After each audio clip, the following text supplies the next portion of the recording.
What's going on? How you doing? It's the infamous Jig John. Biggie dreams, call me Gypsy. Pardon? My train of thoughts gotta be steaming. I'm still KwakuDreaming. Hey guys, this is Jig John and welcome to KwakuDreaming. Yeah, that's right. It's Kwaku. It's not Kwaku. Welcome, ladies and gentlemen. This is KwakuDreaming, your favorite ideas podcast, hosted by the self-proclaimed educated opinionist. We're going to go straight into this one. I'm a guest. So basically, I've got Adam on the podcast, Adam Courting, at Adam Courting on all social medias, and he's a really cool guy, and I just loved having this conversation with him. We spoke about perfectionism, we spoke about trying to be better as creatives, and what we need to learn, and maturity, and I will put some other clips of that stuff up.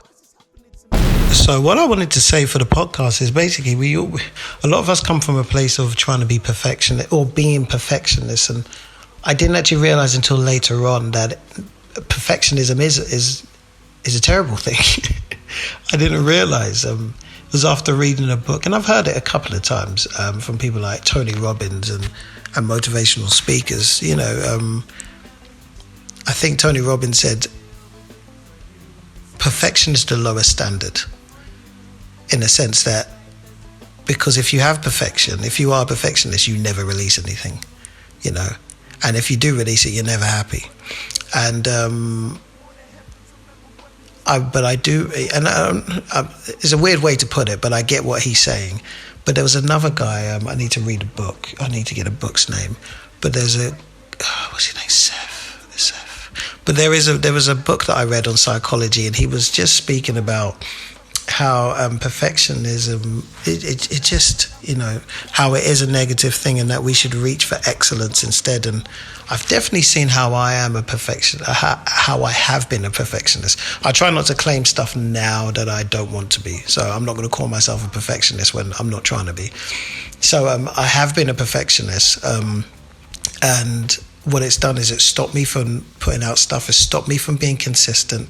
It stopped me from, it wastes time. I'm talking about, I have been that type of person who texts people, then make sure you've got a capital letter at the beginning of the sentence, and then the full stop, and going through punctuation and all of this stuff just so it reads well.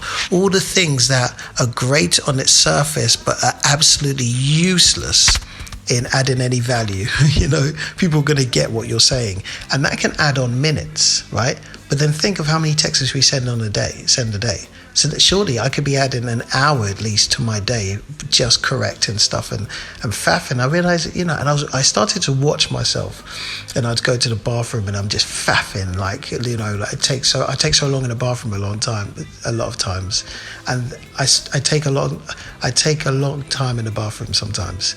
A lot of times, to be honest.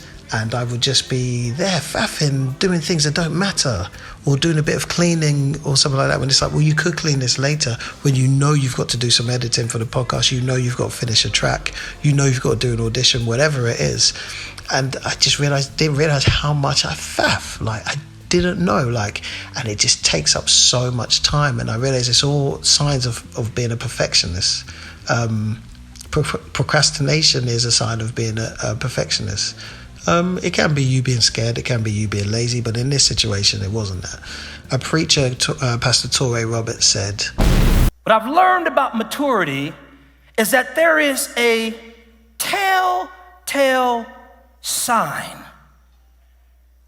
that proves that you truly have become mature. There is this one key marker of true progress, and that is this thing called consistency. It's called consistency. Even before I saw this preaching, I was just like, it's something I'm going to work on. And shout out to George Francis, who said to me, when you start this podcast, because he encouraged me to start this podcast, and he was one of the major players in that, and he said to me, dude, it's all about consistency. It's all about consistency. And when he said that, from that moment he said that, I made it in my mind. I was like, I've never been consistent before. I'm going to be consistent. And what I've realized that does is it challenges me. It makes me do work when I don't feel like it. It really fights the perfectionism, because you can't be a perfectionist and put stuff out all the time and do it when you said you're going to do it. You have to put stuff out and let it go. And I've really struggled with that for the podcast, because I don't want to rob people of a good podcast.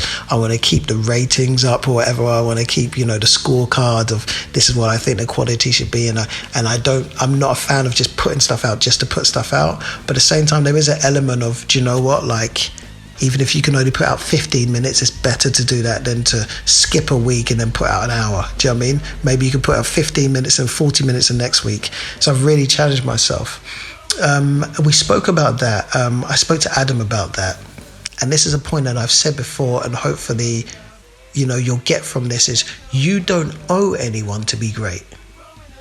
You don't owe anyone to be competent at anything, right?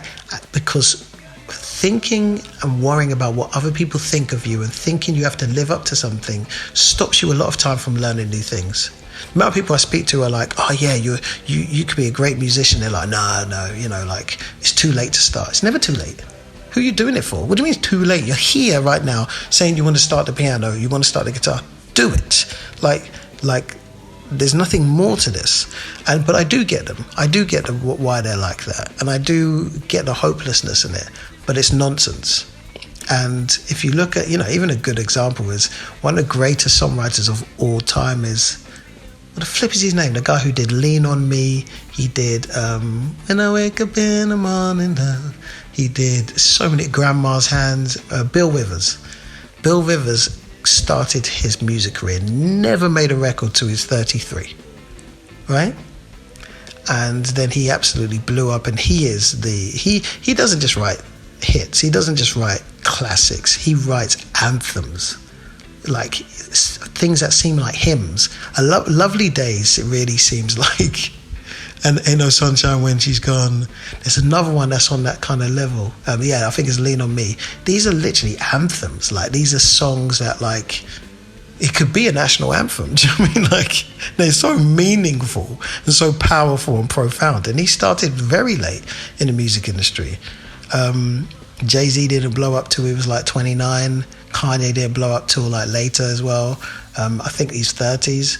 But what I want to say, J-Lo didn't blow up until she's 36, and it's one of these things where I think 36, maybe 34. But the point I'm saying is that what people don't realize, and especially in the acting world, is you actually becoming older and you growing and maturing actually just makes you better at whatever you choose to start now. I know that there is a psychology and there is definitely a science to a child being able to absorb and learn things better. That's why children can learn languages. My nephew can literally speak Tree, which is Ghanaian language, better than I can speak it, basically, and can't even speak yet properly. But there also is something in maturity and understanding. There's things you learn through your filter whilst growing up, and from experience you learn, okay, I don't need this, I need this, and this is getting to the point, and you learn how to cut stuff out. You learn how to not waste time. You just have wisdom. So when you approach something new, you approach it in a different way, and a lot of time that excels your learning. And I know that from experience. Anyway, this is just a little note I'm putting on my phone because I haven't had a chance to get back into the studio. And this will hopefully be the intro. Okay, also I have to shout out the other, and actually the first person who really tried to push me to start this podcast. And that's a shout out to a very, very close friend of mine, Nadia and Wally. This is just one of the things she's prophesied over my life that were going to happen, and she's pushed me to happen, and they have happened, and she is the best. Hope you enjoy it. Really hope you enjoy it. Yes. So please let the people know where they can get you on social media and stuff, so we don't forget to put that up and all that stuff. So for anyone that's out for trolling me, I am at Adam Courting. on Twitter and also on Instagram.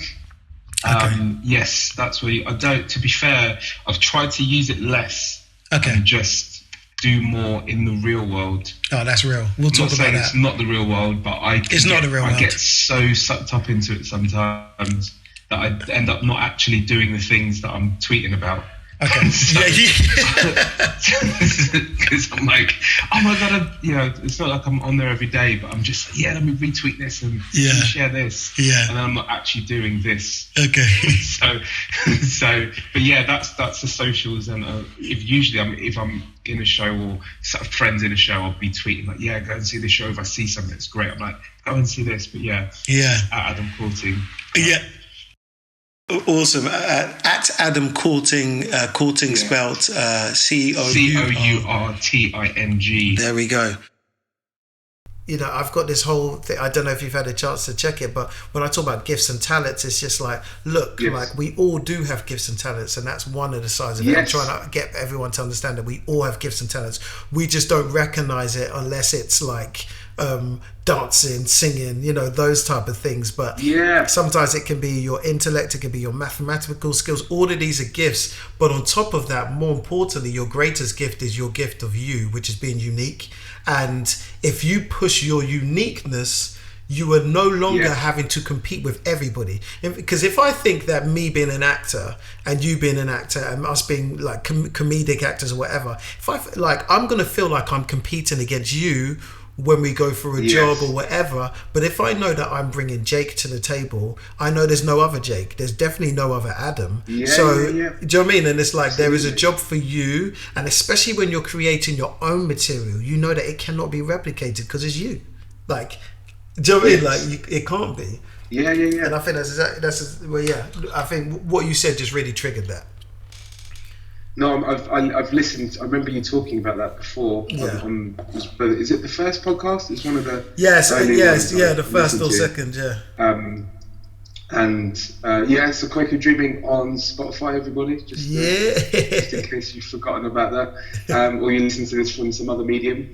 But I realised that while I was really comfortable with it, I said I enjoy talking to people and socialising with people, and I remember saying to myself at some point, I know that if I get through an audition, once I'm in the rehearsal room, I will work well with the director and people in the room. Yes. And I was like, that is one thing that so there are technical things that I will need to develop.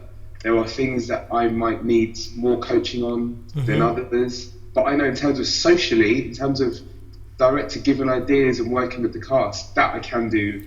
Like hands down, and I think that's my jam. And I realized I was like, I'm happy with that. I can, I can live with that. Yeah, but dude, that's such a. First of all, that's an amazing, not even skill. That's an amazing gift because that's who you are.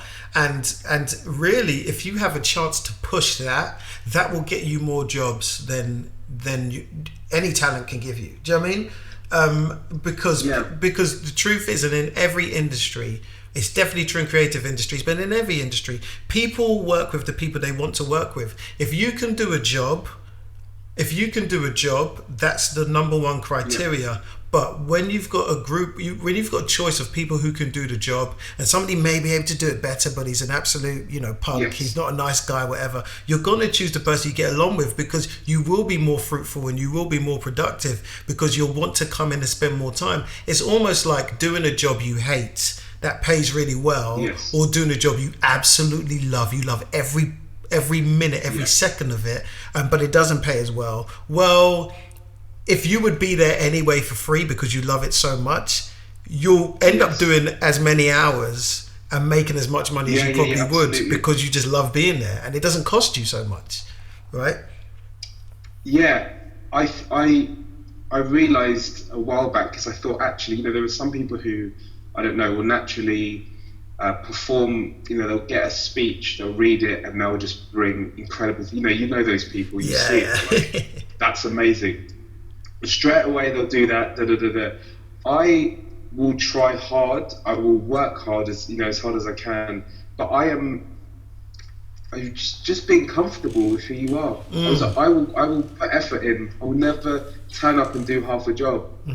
And there are far more elements to, crafting a performance or whatever. But I'm just like, I can develop all that. I'll keep developing that stuff as best I can. But I don't care that I'm not, insert name of favorite actor who you think is naturally incredibly gifted. At first I was like trying to work, watching, they made this move there, they made that move, and I thought what I really enjoy is that I have fun when I do this stuff. So whether I'm recording radio stuff, performing sketch or improv, I just enjoy it. It's silly, we get to mess about, and even when it's a really serious and emotional thing, which I love doing, we can still finish it and have a laugh about it. Man, it's what I enjoy most about the work, and that could mean that there is a certain level, but I'm not trying to do this for anyone else, or for your standard of what that's it, the height of this profession should be. I'm not trying to. Before, I was trying to look at what everyone else at the top and try to get towards that, and then I was like, actually, I kind of want to just do this as long as I enjoy it, and keep doing it the way that I enjoy doing it, and learn stuff. But when it, equally, tomorrow I might just go, do you know what, I'm done with it. I'm gonna do something else. And that's okay. I'm okay with that. Man. You have to be able lots to. Of other things. You have to be able to step away from stuff. The people in my life that I'm trying to, that also exist, that also need my time, attention, my play, my love. It's important that they get that too. And so it's easy to then suddenly get so caught up in trying to fill in all those blanks in your own sort of, all those missing jigsaw pieces in your sort of performance picture, that you forget that you need to save energy and love and time for other people and things in your life. So for sure, priorities. I think just doing it, priorities. And I think just having that mentality that, you touched on two things. I'll say the first thing is, you touched on one thing that which is about you're doing it for yourself. You owe nobody to be great at something, and I think we forget that. Like, I remember, and I use this example, I remember playing basketball down the basketball courts, and I got to this space because I pressured myself so much in certain areas, especially in basketball, to be the best player and all of this stuff. It just put so much pressure on myself. Well, now I just enjoy it. But I remember saying to my friend who'd never played basketball in his life, really, he just played football, and he came to watch on the basketball courts, and the way he was watching it, you can tell he loved it and wanted to get involved. And I said, dude, are you playing? And he was just like, oh no, I don't know how to play basketball. And I was like, okay, cool. So dude, are you playing? And he was just like, oh no, I'm not very good at it. And I was just like, yeah, cool. So dude, are you playing? And he was just like, dude, like, he just didn't understand what I was doing. And I said, you've given me all the reasons why you're not good at it. I was like, that's cool, but are you going to play? The term there is play. And I was like, you owe nobody here to be good at stuff. We have so much pressure on ourselves in society to be good at stuff and order that you don't owe anyone. That's rubbish. It's like, cool. It doesn't mean anything if you're not good at something. That's another thing. It means what you think it means, And I realized that as human beings, we're very good at taking on being bad or not as good as we want to be at something if it's something we don't care about. Somebody said to me, oh Jake, you're a terrible footballer. I'd be like, cool. Like, I don't even watch football enough. Do you know what I mean? To be honest, I don't even watch football unless it's the World Cup, for me to even absorb it in a way that, do you know what I mean? I know that as a human being, if I want to be good at something and I put in the time, I can be. I definitely know that. So I'm cool with that. But I guess it's allowing yourself to be a student and sometimes be rubbish at things that you're actually good at. You're allowed to be a rubbish actor for one set because you're learning something new. Everybody's felt like that. I was just going to say, on base of what you said, there's also there's just a fear of being rubbish at something. Like, we want to do something if we can show that we're great at it, or at least good. And we just have this fear sometimes of being, and just like, we don't have to explain why. It is entirely like anyone that. So I was talking to someone about improv I did some improv last night actually. I was talking to someone about this, and I said improv is a beautiful place, the improv world generally. It's humbling, in comparison to the acting world, because you can have someone doing their first day, and if you are working with the most experienced improviser in the world, they will make you look good. Yes, okay, They will work with you. Yeah. They will never. You will never. There'll be no sense of a hierarchy before, during, or after the experience. Okay, yeah. You will Love that. You will be made. You will just chat as if you were equals beforehand. You'll go on stage. If you freeze or mess up, they will work with that. They will make that a thing, and they will. The more scared you are, the gentler they'll go. That's amazing. And they'll also try and help you and deflect all of the heat off you. That's and that is just looking at the two worlds. It is. Of course, there are people in improv that may have a superiority complex, but these are humans. We're not taking. Improv doesn't exist outside of the human world. But in terms of, it's not in the nature of the sport. It's in the nature of the sport of improvisation to say yes and as opposed to reject it. Absolutely. You know what I mean? Yeah. And it's such a beautiful thing to amazing. experience. Amazing. Whatever, if and it attracts people from all industries. That's the joy of it. And weirdly enough, when I talk to lots of actors, they are afraid of improv.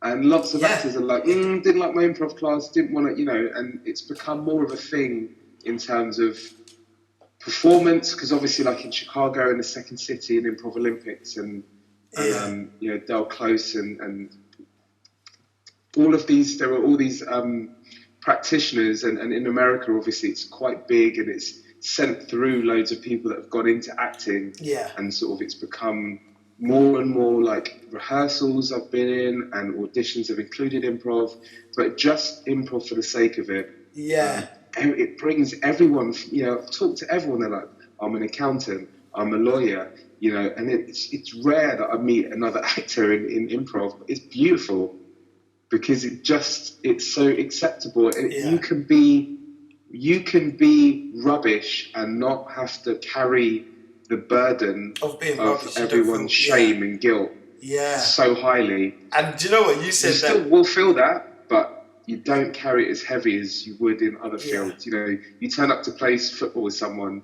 and if they're all significantly better, which I've done before, you really start to feel it, and then people start passing to you, and then people get upset. It becomes a thing, and then you get in your head.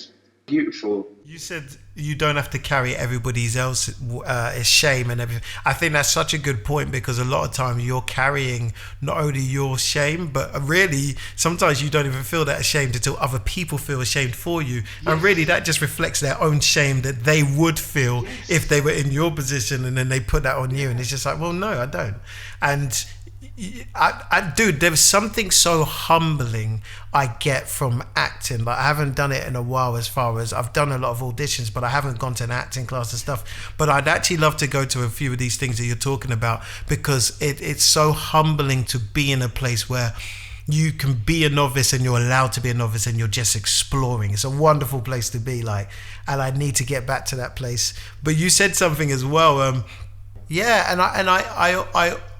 I also think that does come from a place of that also probably is because in music, if you are famous, in music you can be famous, you can be the superstar, and in the film world, of course, you can be famous, but it's usually more, you haven't written the script usually, you're acting in it. I don't know, it's more of a teamwork based thing, and I just don't feel like, whilst in music I could sit in my room and make a hit, get enough fan base, and then everyone's like, yeah, this person's a god, and they treat you like an icon. But I find everything about acting, I think mostly coming back from, because I was acting before music, but coming back from a music situation, coming back into acting, it really was such a freeing and a humbling experience in every way, as we said, from the talking to other actors to doing it. I remember I did a rehearsed reading, dude, and I've never really practiced my sight reading. I've never been great at that. In fact, I used to hate learning my lines, so what I would do is I would almost just improvise them, right? as long as I understood the character and I knew the context, I would improvise them. And sometimes instead of saying like, "Hey man, how are you?" I'd be like, "Yo dude, how are you?" And that would throw off some people. But what actually happened was weirdly later, and that's actually what got me into Kingdom in my audition, because I auditioned the day before, and they gave us a script, and I didn't know it was going to lead up to this, but they gave us a script, right? And they said, "You got 5 minutes to learn this." There's a script that they wrote.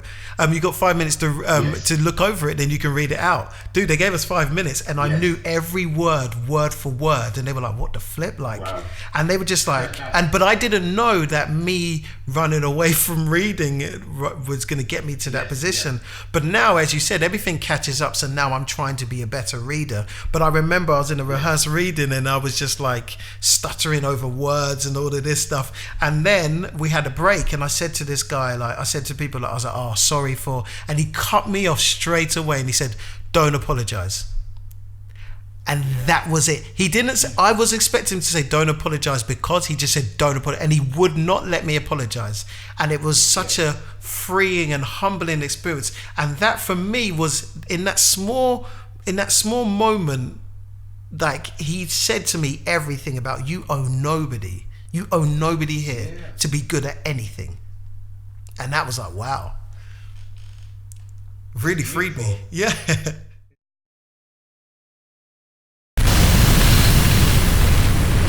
I'm still KwakuDreaming. And there you go. Shout out to Dean at the rehearsed reading who said that to me. And just want to reiterate, you don't owe anyone. So just go live your life and enjoy what you want to do. I'm not going to over-explain this. We've already said this enough. But you don't owe anyone to be good at anything. Okay, so before you go, I'm going to play my track from Freedom Friday. This track's called Thinking of You. It's a track I'm still working on. Worked with a wicked band. Just want to shout out Callum Monroe, Dan Pavley on bass, Callum's on the guitar, and Joshua Stagg on the drums. I literally just took what our practice and then our rehearsal and then just put it into a track. So here it is. I hope you enjoy. All love. See you next week.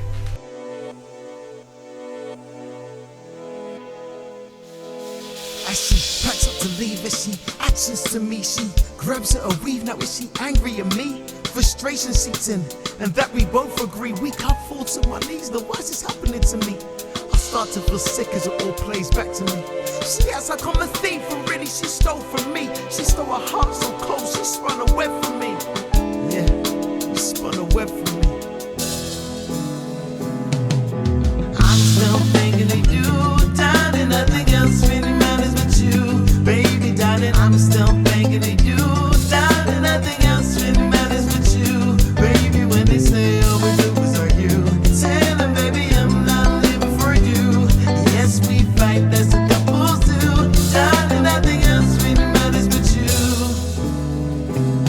And girl, I knew you were the one. It's like you fell from the sun or the heavens. Remember when we first met? See, we were only 7. You so warned me about trouble down the street. I never listened. Believing you to come to Brighton was my worst decision. See, reminiscing is real great. When we still talking on the phone too late. Mainly flirting and sucking down all the people we hate. That you were always so wise. It was something in your eyes. So putting that is something straight to my lies. Our love will never die. Our love will always survive. You made me wonder why there was other girls. In fact, there were several. But it's just my way of speaking on a deeper level. And tell you I love you, no one compares. There's no one above me. We used to talk about love and who you were hugging. I was just jealous of those feathers. You really had me bugging. Yeah, you had me bugging.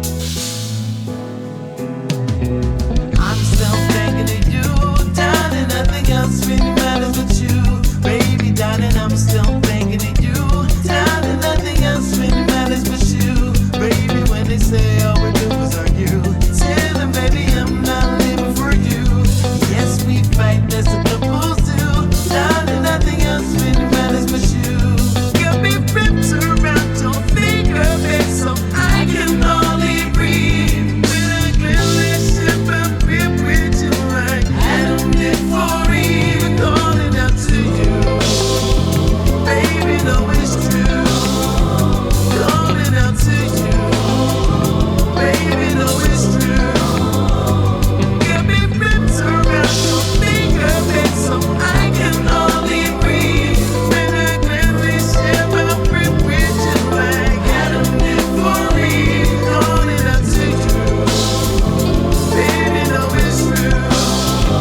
out Freedom Fridays on Instagram every Friday.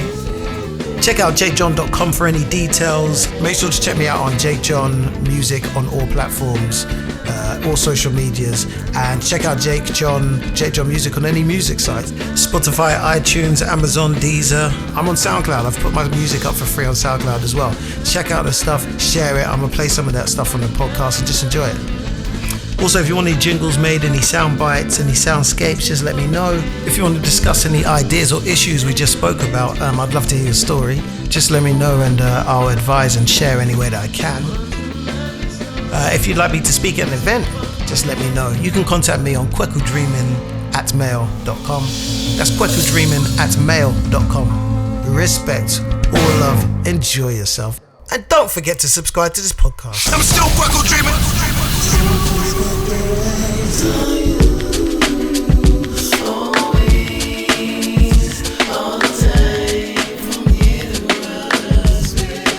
Have you ever felt like a Mitch, afraid of the night, and everything you're saying turns around to be a vice? You listen to the hype of vicarious life when everyone accepts you as